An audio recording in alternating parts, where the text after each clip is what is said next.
नमस्कार, जय हिंद साथियों। स्वागत है आप सभी का आपके अपने इस YouTube channel star study centre पर। आज की इस क्लास के माध्यम से हम सभी लोग देखेंगे BSc third year 6th semester zoology paper 2, जिसका नाम है ecology, ethology, environmental science and wild life के MCQ को। आप में से जिनका एग्जाम ऑब्जेक्टिव पैटर्न पर हो रहा है, जैसे यहाँ पे छत्रपति साहू जी महाराज विश्वविद्यालय कानपुर में पेपर लगा हुआ है, यहाँ पे MGPRU महात्मा ज्योतिबा फुले रोहिलखंड विश्वविद्यालय के लिए ये प्रश्न महत्वपूर्ण है। तो चलिए आइए आज की इस क्लास को स्टार्ट करते हैं। पहला क्वेश्चन है, green revolution in India was initiated by. यहाँ पे भारत में हरित क्रांति किसके द्वारा इनिशिएट किया गया था? ए ऑप्शन दिया गया है MS स्वामीनाथन, बी ऑप्शन दिया गया है वर्गीस कुरियन, सी ऑप्शन दिया गया है मेधा पाटकर, डी ऑप्शन दिया गया है नन ऑफ दीज। यहाँ पे देखिए भाई, ग्रीन रिवॉल्यूशन इंडिया में किसके द्वारा स्टार्ट किया गया था? करेक्ट आंसर हमारा ए हो जाएगा। MS स्वामीनाथन को क्या कहा जाता है? भारत में हरित क्रांति का जनक के नाम से जाना जाता है। जबकि अगर आपसे विश्व में हरित क्रांति का जनक नाम पूछ ले तो नॉर्मन ई बोरलॉग, मैं यहाँ पे शॉर्ट फॉर्म लिख रहा हूं, नॉर्मन ई बोरलॉग को विश्व का हरित क्रांति का जनक मानते हैं। जबकि MS स्वामीनाथन को भारत में ग्रीन रिवॉल्यूशन का जो है फादर कहा जाता है। आपको बता दें, MS स्वामीनाथन को कृषि क्षेत्र में उम्दा कार्य करने के लिए भारत सरकार ने इनको भारत रत्न से भी नवाजा है। यहाँ पे आपके लिए मेधा पाटकर भी महत्वपूर्ण है। आपसे प्रश्न पूछा जा सकता है कि नर्मदा बचाओ आंदोलन से कौन रिलेटेड है? तो मेधा पाटकर रिलेटेड हैं। आइए चलते हैं साथियों दूसरे प्रश्न पर। दूसरा प्रश्न है, Salim Ali centre for ornithology and natural history is located. बात करें ऑर्निथोलॉजी की तो आप लोग जानते हैं पक्षियों का विज्ञान होता है। पक्षियों के अध्ययन से संबंधित विज्ञान की शाखों को क्या कहते हैं? ऑर्निथोलॉजी कहते हैं। और Salim Ali centre for ornithology and natural history ये कहां पर है? क्या हैदराबाद में, क्या पुणे में, क्या जालंधर पंजाब में, या फिर कोयंबटूर में? यहां पर इस प्रश्न के लिए करेक्ट आंसर आप सभी का विकल्प डी हो जाएगा, कोयंबटूर में। कोयंबटूर में Salim Ali centre for ornithology and natural history locate करता है। अगला सवाल देखिए, क्वेश्चन नंबर 3 स्क्रीन पर बहुत ही महत्वपूर्ण है। Zoological survey of India is at, ये कहीं और नहीं कोलकाता में स्थित है। करेक्ट आंसर इस क्वेश्चन का ए हो जाएगा। चलिए अगले सवाल को देखिएगा, world forest day is celebrated on. विश्व वन दिवस कब मनाया जाता है? तो 21 मार्च को प्रतिवर्ष हम लोग क्या मनाते हैं? वर्ल्ड फॉरेस्ट डे मनाते हैं। जबकि 5 जून को वर्ल्ड इन्वायरमेंट डे मनाते हैं, विश्व पर्यावरण दिवस मनाते हैं। 1 दिसंबर की बात करें तो यहाँ पे एड्स डे मनाते हैं, जो कि वैश्विक स्तर पे होता है, वर्ल्ड एड्स डे, है ना। यहाँ पे 7 अप्रैल की भी बात कर लीजिए तो विश्व स्वास्थ्य दिवस मनाया जाता है। आइए चलते हैं अगले सवाल पर। अगला सवाल देखिए आप सभी के स्क्रीन पर, बड़ा ही महत्वपूर्ण है। The Chipko movement was started by. Chipko movement कहां शुरू किया गया था? किसके द्वारा शुरू किया गया था? तो ये प्रश्न बहुत ही महत्वपूर्ण है। और किस लिए शुरू किया गया था? तो यहाँ पे वन संरक्षण को लेकर के सुंदरलाल बहुगुणा जी ने उत्तराखंड में चिपको मूवमेंट स्टार्ट किया था। करेक्ट आंसर यहाँ पे विकल्प हमारा ए है। आइए चलते हैं अगले सवाल पर। क्वेश्चन नंबर 6 देखिए, dash known as the birdman of India. Birdman of India के नाम से किसे जानते हैं? यहाँ पे सागर अली ए विकल्प है, यहाँ पे सालिम अली बी विकल्प है, MC मेहता सी ऑप्शन है, एंगलर आपका डी ऑप्शन है। यहाँ पे बर्डमैन ऑफ इंडिया की जब जब बात करते हैं तब तब हमारे जबान पे नाम आता है सलीम अली साहब का। करेक्ट आंसर यहाँ पर बी हो जाएगा, सलीम अली को बर्डमैन ऑफ इंडिया के नाम से जाना जाता है। दोस्तों कमेंट करके बताइएगा कि मिसाइल मैन ऑफ इंडिया के नाम से किसे जाना जाता है? कमेंट करके जरूर बताइएगा, मिसाइल मैन ऑफ इंडिया के नाम से। अगला सवाल देखिएगा, द ओशियन कवर्स, महासागर कवर करते हैं तो लगभग 71% पृथ्वी की सतह को। आपको पता है प्रमुख 5 महासागर हैं, पैसिफिक ओशियन, हिंद महासागर, प्रशांत महासागर, अटलांटिक ओशियन, और अन्य 2 के नाम आप हम लोग कमेंट में जरूर बताइएगा, है ना भाई। कुछ आप भी बताइए। चलिए अगला सवाल देखिए, क्वेश्चन 8 देखिएगा, the main components of LPG are. LPG की बात करें तो यहाँ पे इसका फुल फॉर्म आपसे पूछा जा सकता है, नोट कर लेंगे, लिक्विफाइड पेट्रोलियम गैस। अब लिक्विफाइड पेट्रोलियम गैस में यहाँ पे 2 मेन कंपोनेंट गैस पाई जाती हैं, पहला प्रोपेन और दूसरा ब्यूटेन। चलिए अगले सवाल को देखते हैं। 9वां प्रश्न देखिएगा, green revolution is associated with. हरित क्रांति किससे रिलेटेड है? तो sericulture A option, agriculture culture B option, viticulture C option, aquaculture D option. Sericulture की जब जब बात करते हैं तो रेशम उत्पादन को आप लोग जानते हैं। एग्रीकल्चर की जब जब बात करते हैं हम लोग तो आप लोग जानते हैं हरित क्रांति, एम एस स्वामीनाथन का नाम, करेक्ट आंसर बी कर लीजिएगा। यहां पे विटीकल्चर की जब जब बात करते हैं तो आप लोगों को पता है कि ग्रेप प्रोडक्शन, अंगूर उत्पादन। एक्वाकल्चर की जब जब बात करते हैं तो आपको पता है मैरीन प्रोडक्ट्स का जो प्रोडक्शन होता है। अगला सवाल देखिए 10 नंबर का, which gas is likely to be reduced in the atmosphere by deforestation. Deforestation से कौन सी गैस है जिसकी जो है घट जाने की संभावना है? तो जितने पेड़ कटबा उतने ऑक्सीजन घटी। करेक्ट आंसर विकल्प ए हो जाएगा, ऑक्सीजन नहीं मिल पाएगा। यहां पे लाइकली टू इंक्रीज जब पूछता तब कार्बन डाइऑक्साइड आपका सही हो जाता, लेकिन लाइकली टू डिक्रीज या रिड्यूस पूछा है, रिडक्शन पूछा है, तो ऑक्सीजन करेक्ट आंसर होगा। अगला सवाल देखिएगा क्वेश्चन नंबर 11 आपके स्क्रीन पर, रोडेंटिसाइड क्या करते हैं? क्या पक्षियों को मार देते हैं? तो गलत बात है। क्या कीड़ों को मार देते हैं? तो गलत बात है। चूहों को मार देते हैं? हाँ बिल्कुल भाई, जो लोग देहात से होंगे वो लोग बाजार में सुनते होंगे, चूहा ले जाओ, चूहा मार दवाई और घर में रखो, चूहे बाहर जाए के मरी हैं, है ना, ये आपको पता होगा। मतलब घर में आप दवा रख देंगे, चूहा यहां से निकल करके बाहर जाके मरेगा। तो रोडेंटिसाइड्स क्या होते हैं? ये रोडेंट्स को या रैट्स को जो है किल करते हैं, मारते हैं। अगला सवाल आपके स्क्रीन पर देखिए 12 नंबर का, द मोस्ट हार्मफुल यूवी मतलब अल्ट्रावायलेट रेज, कौन सी अल्ट्रावायलेट किरणें सबसे खतरनाक होती हैं? तो यहां पे यूवी सी, अल्ट्रावायलेट रेज सी टाइप की क्या होती हैं? मोस्ट हार्मफुल यूवी रेज होती हैं। चलिए भाई अगला सवाल देखिए 13 नंबर का, extensive planting of trees. Extensive planting of trees, बहुत ज्यादा पेड़ लगाना, बहुत ज्यादा पेड़ जो है उगाना। To increase forest cover, forest cover को बढ़ाने के लिए जब हम बहुत ज्यादा अधिक मात्रा में पेड़ रोपते हैं, पौधों की रोपाई करते हैं। भाई पेड़ कैसे रोपेंगे? पौधा रोपेंगे तभी वो बड़ा होकर के पेड़ हो जाएगा, वृक्ष हो जाएगा। तो जब हम अधिक मात्रा में एक्सटेंसिव प्लांटिंग ऑफ ट्रीज करते हैं तो यहां पे इस टर्म को क्या कहते हैं? एफॉरेस्टेशन कहते हैं। जब एक्सटेंसिव अमाउंट में हम पौधों को, पेड़ों को, वृक्षों को काट लेते हैं तब डिफॉरेस्टेशन कहा जाता है। यहां पे इस प्रश्न का ए हो जाएगा, एफॉरेस्टेशन। अगला सवाल देखिएगा 14 नंबर का, a renewable source of energy is. यहां पे देखिए आपके सिलेबस में सोर्स ऑफ एनर्जी है, उसको दो कैटेगरी में हम लोग बांटे हैं। पहली की कैटेगरी को क्या कहते हैं? यहां पे रिन्यूएबल एनर्जी रिसोर्स, और दूसरी कैटेगरी को क्या कहते हैं? Non renewable. पहला क्या है? नवीकरणीय ऊर्जा के स्रोत, और दूसरा अनवीकरणीय ऊर्जा के स्रोत। तो यहां पे नवीकरणीय, जिसको हम ट्रांसफॉर्म करके एक रूप से दूसरे यूज में फिर से हम ला सकते हैं, यूज कर सकते हैं, तो वो केवल ट्रीज हैं। करेक्ट आंसर यहां पे सी हो जाएगा। जबकि कोयला एक बार खत्म तो खत्म, पेट्रोलियम एक बार खत्म तो खत्म। चलिए अगला सवाल देखिएगा 15 नंबर का, moisture in the air is. हवा में जो नमी होती है उसको क्या कहते हैं? तो ह्यूमिडिटी कहते हैं, आर्द्रता कहते हैं। करेक्ट आंसर विकल्प ए है। अगला सवाल देख लीजिएगा, महत्वपूर्ण आपके स्क्रीन पर है, विच of the following layer contains umbrella of the earth. अब आपको यहां पे समझना होगा कि अम्ब्रेला ऑफ द अर्थ क्या होता है। तो अम्ब्रेला ऑफ द अर्थ किसको जानते हैं? ओजोन लेयर को जानते हैं हम लोग। क्या जानते हैं भैया? ओजोन लेयर जानते हैं। यही क्या करती है? सूर्य से आने वाली पराबैंगनी किरणों से हमारी सुरक्षा करती है। अब जब हम लोग जान गए कि अम्ब्रेला ऑफ अर्थ क्या है, ओजोन है, तो अब बताइए विच of the following layer contains ozone. यहां पे स्ट्रेटोस्फीयर, स्ट्रेटोस्फीयर को क्या कहते हैं? समताप मंडल कहते हैं। करेक्ट आंसर बी हो जाएगा। अगला सवाल देखिए आपके स्क्रीन पर 17 नंबर का, विच of the following is the most responsible for world water crisis.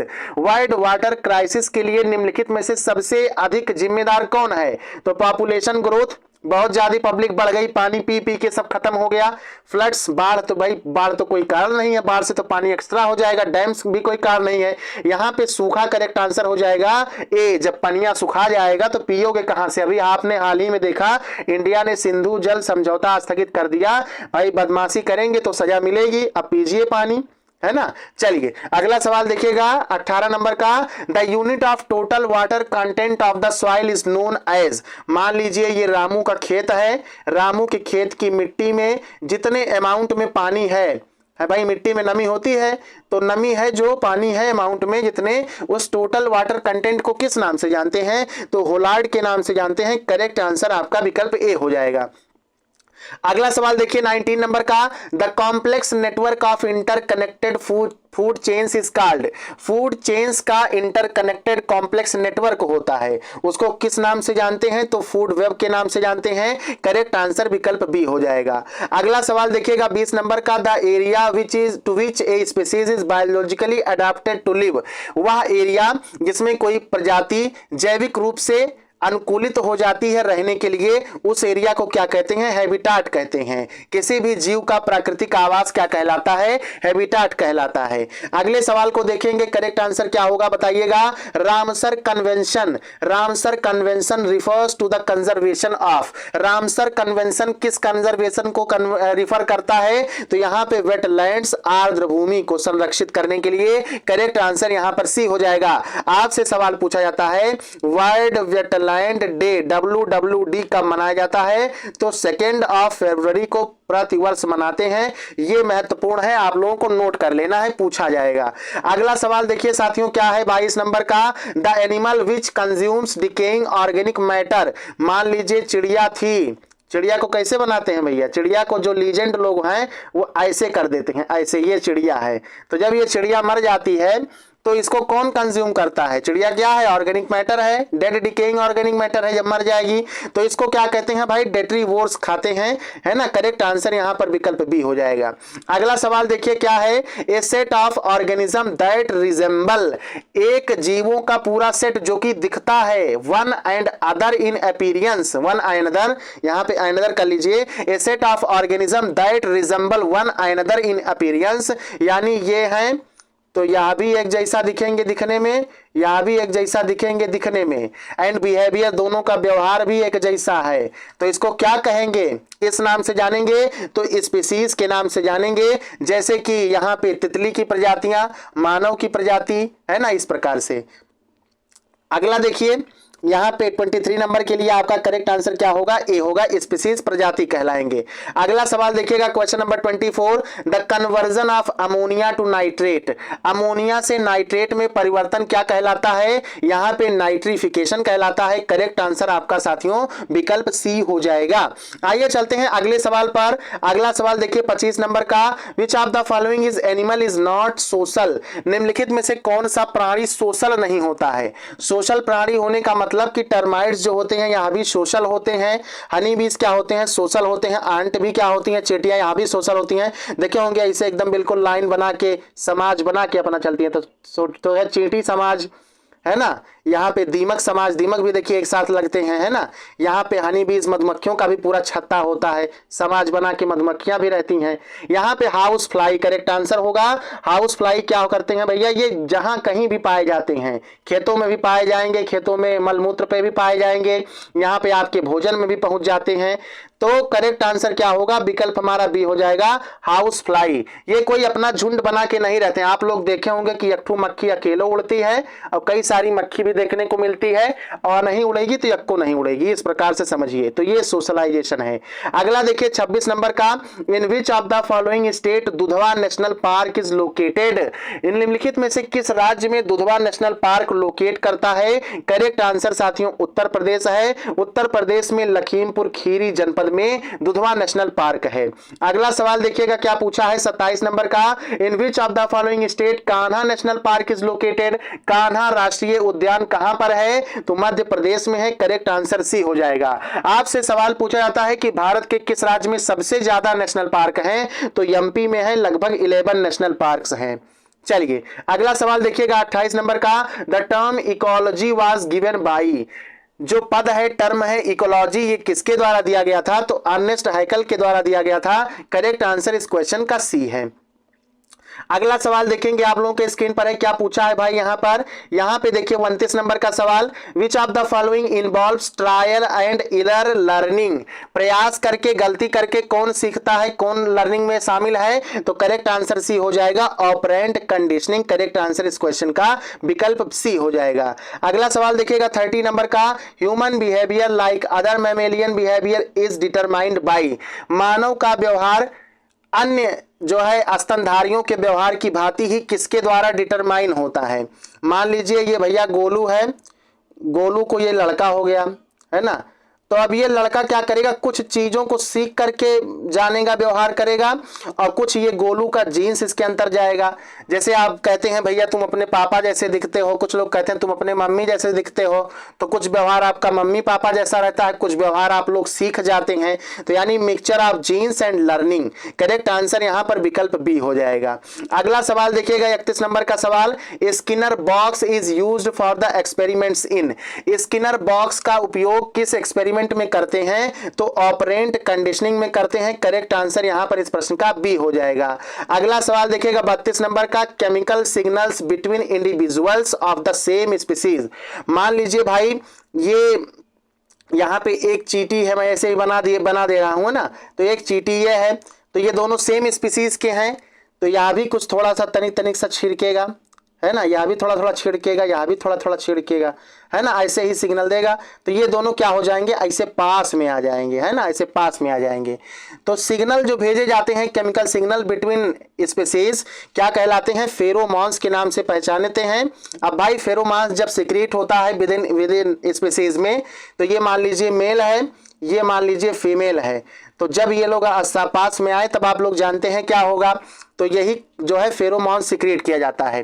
तो कम्युनिकेशन के लिए, जो है चेतावनी देने के लिए, संचार करने के लिए, और जो है बातचीत करने के लिए, तो फेरोमोन्स छोड़े जाते हैं। ये केमिकल सिग्नल्स होते हैं individuals of the same species में। अगला सवाल देखिए स्क्रीन पर क्या है 33 नंबर का, a sensitive phase and critical period are associated with. Sensitive phase और क्रिटिकल पीरियड किससे जुड़ा हुआ है, तो imprinting behaviour A option, taxis B option, cognitive behaviour C option, संज्ञानात्मक व्यवहार, यहाँ पे डी विकल्प है कॉन स्पेसिफिक बिहेवियर। तो सेंसिटिव फेज और क्रिटिकल पीरियड ये दोनों ही एसोसिएटेड होते हैं। इम्प्रिंटिंग बिहेवियर से मैंने आपको बतख वाला एग्जांपल लेकर के समझाया था कि जैसे ही भाई अंडे से बतख निकलते हैं तुरंत अपने मां का पीछा करना शुरू कर देते हैं। तुरंत जैसे ही यहाँ पे अंडे से ये बतखवा निकला बाहर, तो इसका क्रिटिकल पीरियड लगभग 24 घंटा, 28 घंटा, 32 घंटा ऐसे होता है। अगला देखिएगा 34 नंबर का सवाल देखिएगा, circadian rhythms are based on approximately a. जो सर्केडियन रिदम्स होते हैं वो लगभग जो है बेस्ड होते हैं, आधारित होते हैं, तो 24 आवर पीरियड में। ये बायोलॉजिकल क्लॉक के नाम से भी जाना जाता है। अगला सवाल देखिएगा 35 नंबर का, humans ignoring night sounds while asleep. ये जब गोलू है थक हार जाता है और रात में सोता है अपने बेड पे, तो इसके यहाँ पे सामने घड़ी लगी रहती है। घड़ी क्या करती है, टिक टिक की आवाज करती है, रात में सुनाई देता है। या जो है कुत्ते भाई भौंकते हैं तो कुत्ते के भौंकने की आवाज, या झींगुर बोलता है तो झींगुर के बोलने की आवाज, इसको जो है सोते समय ह्यूमन क्या करते हैं, इग्नोर कर देते हैं, है ना, नजरअंदाज कर देते हैं। तो नजरअंदाज करने की इस प्रक्रिया को क्या कहते हैं, हैबिचुएशन कहते हैं। करेक्ट आंसर विकल्प डी हो जाएगा। एक हिसाब से समझिए कि आदी हो जाते हैं झिंगुर का आवाज सुनना, आदी हो जाते हैं घड़ी की टिक टिक सुनना, या रात में जितनी आवाजें होती हैं सबको जो है टालने के आदी हो जाते हैं। यहां तक कि अगर पड़ोस में डीजे बज रहा है तब भी आपको नींद लग जाएगा। यहां पे तक कि आपके घर में अगर कोई बाजा बजा रहा है तब भी आपको नींद लग जाएगा, लेकिन दिन में आप ऐसा नहीं कर पाएंगे। तो ये हैबिचुएशन का प्रोसेस है। अगला सवाल देखिए 36 नंबर का, androgen is the collective name for the. Androgen collective name किसके लिए है, ए ऑप्शन है male sex hormone, B option है female sex hormones, C option है ग्रोथ हार्मोन्स, वृद्धि हार्मोन कुछ होते हैं, डी विकल्प है ल्यूटिनाइजिंग हार्मोन, जिसको कि शॉर्ट फॉर्म में आप लोग एलएच हार्मोन के नाम से जानते हैं। अब बात जब करते हैं एंड्रोजन की, तो इसका एक एग्जांपल है टेस्टोस्टेरोन। अब टेस्टोस्टेरोन सुनते ही आपके दिमाग में क्या आता है कि सर जी ये तो मेल सेक्स हार्मोन है। करेक्ट आंसर यहां पर ए है। एंड्रोजन्स क्या होते हैं, group of male sex hormones होते हैं। अगला सवाल देखिएगा 37 नंबर का, बड़ा ही महत्वपूर्ण है, हु डिमॉन्स्ट्रेटेड इम्प्रिंटिंग इन गीज। गीज में इम्प्रिंटिंग बिहेवियर किसने खोजा था, तो कॉनरॉड लॉरेंज ने खोजा था। इन्हीं को फादर ऑफ इथोलॉजी के नाम से जाना जाता है। अगला सवाल देखिएगा 38 नंबर का, the inherited behaviour is also called. Inherited behaviour को अन्य किस नाम से जानते हैं, तो इंस्टिंक्ट बिहेवियर के नाम से जानते हैं, सहज व्यवहार, या फिर इनेट बिहेवियर के नाम से भी जानते हैं। भाई जब बच्चा जन्म लेता है तो उसको रोना कोई थोड़ो सिखाता है, वो खुद ब खुद रोने लगता है। तो ये भाई सीखा हुआ व्यवहार है, सहज व्यवहार है। करेक्ट आंसर यहाँ पे ए होगा। अगला सवाल देखिए, Sariska tiger reserve is located in which district of Rajasthan. Rajasthan के किस जिले में सरिस्का टाइगर रिजर्व है? तो ये अलवर डिस्ट्रिक्ट में है। करेक्ट आंसर विकल्प बी होगा। अगला सवाल देखिएगा 40 नंबर का आपके स्क्रीन पर है, Chandraprabha wild life sanctuary. Chandraprabha wild life sanctuary is located in, तो ये ऑप्शन ए है Pilibhit district of UP Uttar Pradesh, B option is given here Unnao district of Uttar Pradesh, C option is given here Siddharthnagar district of Uttar Pradesh, भाई ये हमारा वाला जिला है, डी ऑप्शन देखिए चंदौली डिस्ट्रिक्ट ऑफ उत्तर प्रदेश, उत्तर प्रदेश का चंदौली जिला। तो यहाँ पे याद कैसे करोगे, यहाँ पे देखो चंद्रप्रभा, तो चंद कॉमन है, यहाँ पे चंद चंदौली में कॉमन है, तो चंद से दोनों लोग मिल गए, चंदू हो गए। करेक्ट आंसर यहाँ पे डी हो जाएगा, चंदौली डिस्ट्रिक्ट में उत्तर प्रदेश के Chandraprabha wild life century locate करता है। अब यहाँ पे 3-4 बात आप लोग ध्यान रखेंगे, कौन कौन सी बात ये हम आपको बता दें अभी, जिनका पेपर तुरंत होने वाला है, जिनका पेपर भाई लगा हुआ है, वो 2-4 बातों का ध्यान दें तत्काल तौर पर। पहला आपको क्या तैयार रखना है, नेशनल पार्क तैयार रख लीजिएगा। दूसरा क्या तैयार रखिएगा, वाइल्ड लाइफ सेंचुरी तैयार रख लीजिएगा। नेशनल पार्क टोटल इंडिया में 106 है, इस बात को ध्यान में रखिएगा। तीसरा बात आप लोग ध्यान रख लेंगे, बायोस्फीयर रिजर्व्स को क्या है ना। और चौथा बात याद रखेंगे, यूनाइटेड नेशंस के द्वारा इन्वायरमेंट के तहत जो भी प्रोग्राम चलाए जाते हैं, जैसे यूनेप, याद रख लीजिएगा क्या, UNEP, united nations environment programme, संयुक्त राष्ट्र पर्यावरणीय कार्यक्रम या पर्यावरण कार्यक्रम। तो इस प्रकार के फुल फॉर्म्स जो हैं इनको आपको पूरा याद रखना है।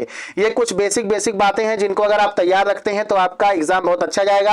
यहाँ पे 5वां बात जो आपको ध्यान देना है, उसमें बायोटिक और एबायोटिक कंपोनेंट ऑफ इकोसिस्टम याद रखना है। आपको जो 6वीं बात याद रखना है, उसमें याद रखना है रिन्यूएबल एनर्जी रिसोर्स और नॉन रिन्यूएबल एनर्जी रिसोर्स, नवीकरणीय और अनवीकरणीय ऊर्जा के स्रोत। इतना आपसे अगर तैयारी हो गई तो समझिए आपका एग्जाम लगभग कंप्लीट हो गया। अब जो लोग भाई कुछ नहीं पढ़े हैं वो तो पास हो जाएंगे, और जो पढ़ के तैयारी किए हैं वो अगर इतना एडिशनली तैयार कर लेते हैं तो नंबर आपका 80% एंड एबव मिल जाएगा। आपको पता है एमसीक्यू में हाँ या तो ना, आप लोग कहावत सुनते हैं आर या पार, तो अगर सही ऑप्शन टिक कर दिए तो टोटल पूरा का पूरा नंबर मिल जाएगा। अगर सही विकल्प नहीं टिक करते हैं तो आपको एक को नंबर नहीं मिलेगा, जैसा सब्जेक्टिव एग्जाम में पा जाते हैं। चलिए, अगर आपको कहीं किसी प्रश्न पर डाउट है तो कमेंट करके पूछ सकते हैं। मिलते हैं नेक्स्ट क्लास के साथ। जय हिंद, जय भारत, वंदे मातरम।